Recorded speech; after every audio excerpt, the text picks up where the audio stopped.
अस्सलाम वालेकुम दोस्तों, आज हम लोग सुबह रमराई घाट की तरफ आए हुए हैं और हमारे साथ 3 लोग हैं। एक शहनवाज़ भाई डॉक्टर साहब और एक शहनवाज़ भाई क्लॉथ स्टोर यानी कपड़ा दुकानदार और एक हम हैं। तो हम लोग सुबह जो आए हैं तो इस बालू की जगह पर आए हुए हैं, यानी बालू वाला स्थान है ये भंगिया गांव का।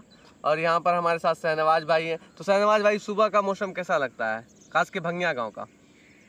मौसम तो ज़बरदस्त है अभी। और बशीर बद्र साहब का एक शेर है, हम भी दरिया हैं हमें अपना हुनर मालूम है।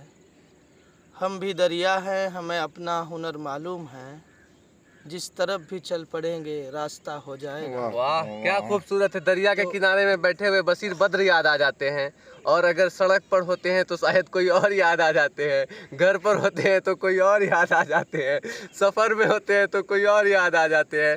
तो इस तरह का मिजाज है इनका, और ये शायरी भी पेश कर दी है। और हम लोग खैर दरिया के किनारे भी बैठे हुए हैं और आप देख सकते हैं पूरा दरिया है। और मौसम तो खैर कहिए मत, मॉर्निंग टाइम बहुत खूबसूरत होता है, खास के अगर आप भंगिया गांव में रहते हैं तो और भी अच्छा है। अभी हम लोग उस पार में थे और इस पार आने में जो खतरा हम लोग झेले हैं शायद से कोई झेलेगा, क्योंकि हम लोगों को रमराई आना था और रमराई आने के लिए इस छप्पड़ में बैठने के लिए नाव का सहारा लेना पड़ा था। और नाव चलाने के लिए कोई जानते नहीं थे उतना बेहतर, लेकिन हमें हल्का फुल्का आता था तो किसी तरह पार हो गए। लेकिन बकरा नदी है तो रेत भी काफ़ी है। और हमारे साथ शहनवाज़ भाई हैं, और यहाँ से विधायक भी अभी शहनवाज़ साहब भी हैं, शायद इनके मित्र भी लग सकते हैं। और शहनवाज़ भाई डॉक्टर साहब भी हैं जो अभी कैमरा का रोल अदा कर रहे हैं।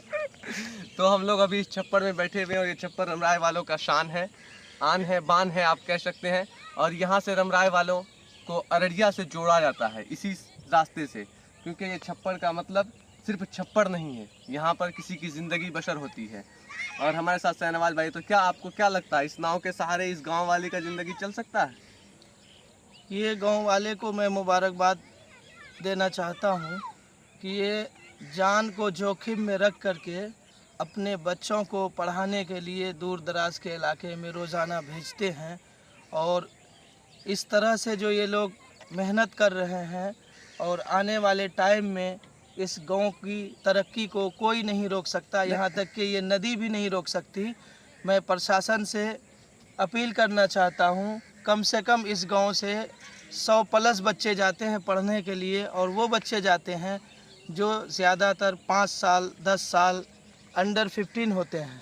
हाँ, जैसे तालीम का आप देखेंगे तो माहौल हमारे समाज में भी खैर बहुत अच्छा है अभी के टाइम में, लेकिन तालीम से जुड़ने के लिए लोग को जान जोखिम में डालना ये किसी हद तक बर्दाश्त नहीं किया जाना चाहिए। लेकिन क्या कीजिएगा, हम सीमांचल वाले हमेशा बदहाल हैं, तो आज भी हैं, और हमें लगता है आने वाला 20-25 साल हो सकते हैं, क्योंकि हमारे पास कोई अच्छा सियासत या क़यादत है नहीं।